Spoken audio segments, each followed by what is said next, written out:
Looms, and it is a make or break state where black voters are expected to cast up to 2/3 of the ballots. And Joe Biden, who once held a strong lead, finds his surge there is shrinking. So which candidate has the upper hand heading into Saturday's contest? President of Operation Reset and former South Carolina congressional candidate Pastor Mark Burns joins me now live to weigh in. First of all, thank you so much for joining us. We certainly appreciate it. Happy to be here, Heather. So first of all, let people know a little bit about your background. You were actually a lifelong Democrat before you met President Trump. Is that true? And what changed? Absolutely.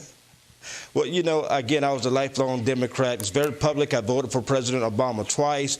I'm proud to see our first African-American president. But it wasn't until I met President Donald Trump in New York about 2-3 weeks after he, declared his presidency, that he showed me the importance of, the black community and how the Democratic Party has really used our vote and how now his policies, when he would be elected, is going to change the lives of black American low-income families. Mm-hmm. And he's proven that today, that everything that he's done is proven to be a blessing to the black community in America. Yeah, we'll talk a little bit more about that when we get to who you think will win the general election in South Carolina. But first, let's talk about the primary coming up on Saturday.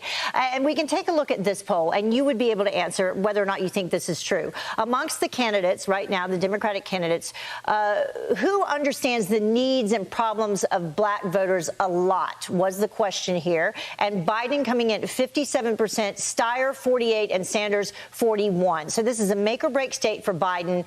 Do you agree with this poll? And why do you think the voters there, the Democratic voters, feel this way?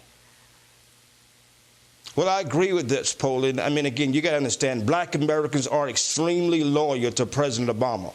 And so President Biden has a strong connection, clearly, to President Obama. The fact of the matter is, just yesterday, President Obama released a statement condemning South Carolina TV stations for running a Trump ad condemning, using President Obama's voice and attacking Joe Biden. So it is clear that President Obama swooped in to remind the black voters of South Carolina that Joe Biden is still his man and that we need to be rallying behind him to support the black vote. Tom Steyer has spent a lot of money on the ground here in South Carolina within the black communities. And so, I mean, clearly black folks are realizing that, if Joe Biden doesn't win, and he needs to win strong in order to continue his race, that Tom Steyer could be a clear second choice. The fact of the matter is Bernie is scary to a lot of black people. I mean, Bernie talks a big game, but the fact of the matter is he doesn't really show how he's going to actually get these things done. And black people feel like, once again, if they choose Bernie Sanders,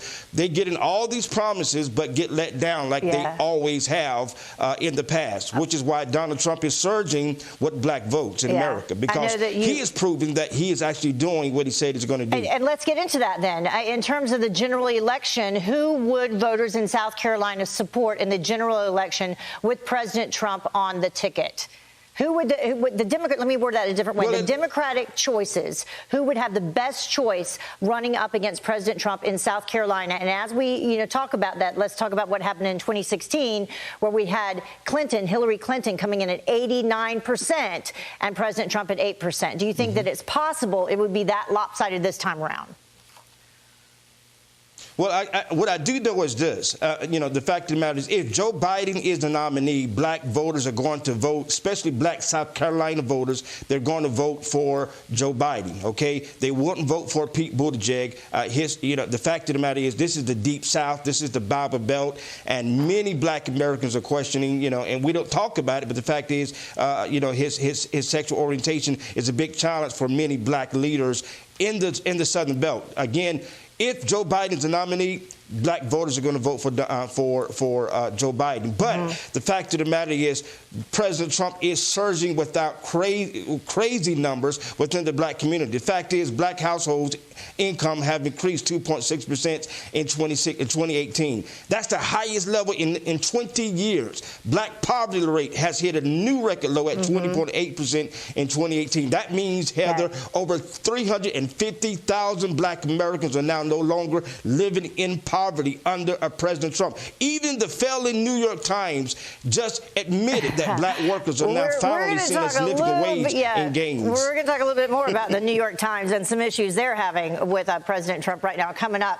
But in the meantime, Pastor Burns, thank you so much for joining us. I know that you're, from Easley? I was born in Hartsville, South Carolina, so I know a thing or two about South Carolina. Southern girl. Yeah, thank you so much. Appreciate you joining us. Come on back home. All right, yeah.